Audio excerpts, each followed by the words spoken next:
katika paa za nyumba, wanamtizama mtume kwa mbali, huku wanaulizana ayyuhum huwa, ni yupi katika wale ndio mtume? Fakana dhalika alyawm yawman mashhuda, siku hiyo ilikuwa ni siku yenye kushuhudiwa. Dhalla Anas ibn Malik yadhkuruhu, aliendelea Anas ibn Malik kuikumbuka siku hiyo, hata nayafa ala 100 min umri, mpaka alipozidi juu ya mwaka wa 100 katika umri wake. Ma kada ar-rasul al-karim sallallahu alayhi wasallam yastaqirru bil Madina, hakukurubia mtume kutulizana katika mji wa Madina, hatta jaathu al-Ghumaysa, mpaka yule al-Ghumaysa ambaye ni mamake Anas alipomjilia. Ma kada ar-rasul al-karim sallallahu alayhi wasallam yastaqirru bil Madinati hatta jaathu al-Ghumaysa bint Milhan Anas, mama yake Anas. Wa kana ma'aha ghulamuha saghir, alikuwa yuko pamoja na mwanawe mdogo. Wa huwa yas'a baina yadayha, na ile hali mwanawe mdogo ambaye ndio Anas anakimbia mbele yake. Wa dhu'abatahu, na nywele zake za kwenye kipaji cha uso, zile ambazo zinafunika kipaji cha uso, tanusani ala jabinihi, zinarukaruka juu ya kipaji chake. Thumma hayyat an-nabi, kisha alipofika al-Ghumaysa bint Milhan Anas, hayyat an-nabiyya, akamsalimia mtume alayhi salatu wassalam.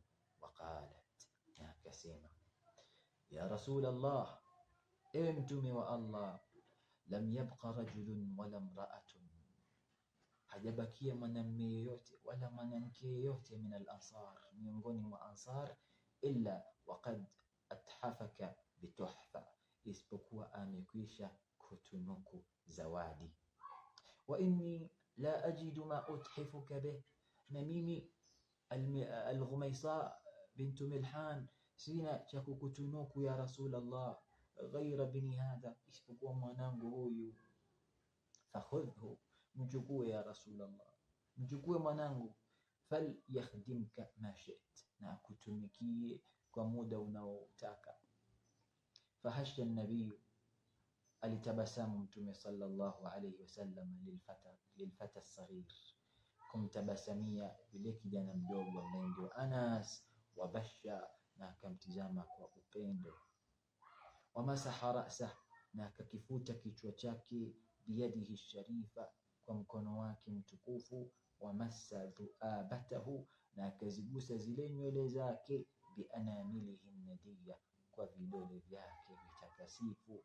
Wadammahu ila ahlihi, na akamchanganya Anas katika ujumla wa watu wake, katika familia yake.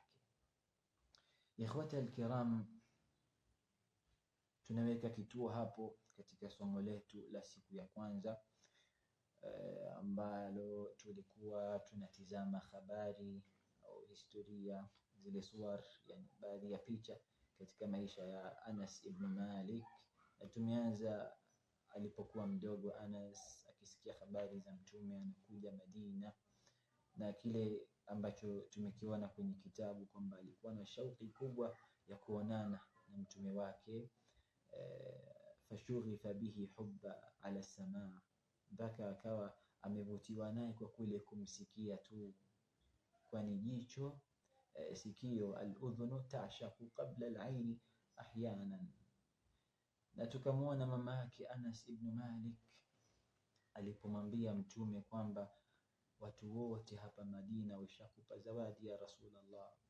Khalid ibn Zaid, Abu Ayyub al-Ansari unakaa kwake, wengine wamekupa vya kukupa, wamekukaribisha ya Rasulullah, isipokuwa mimi, wala ajidu ma uthifuka bih, sina cha kukupatia isipokuwa mwanangu huyu Anas.